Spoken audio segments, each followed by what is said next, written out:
Hello everyone, I'm Shubham, and today we're going to walk through how to easily create and publish a new task in PLG OS. Our process starts on the PLG OS dashboard. Look at the left-hand sidebar and select the Campaigns menu item. From the drop-down menu, simply click on the Tasks option.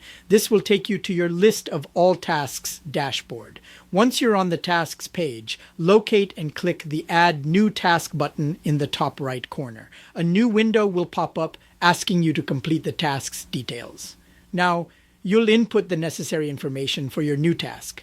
Enter a clear task name, add a description, and then you can include a specific link and image URL to provide further context or direction to your users. Finally, use the drop-down menu to select campaign and assign your new task to the appropriate help hub or campaign. Once all your details are entered and verified, simply click the Save and Publish button. You'll see a success message and your new task will instantly appear on the main tasks list, ready to start engaging your users. That's all there is to it. We appreciate you taking the time to learn about this feature. If you have any questions or need further support, please don't hesitate to reach out to our team.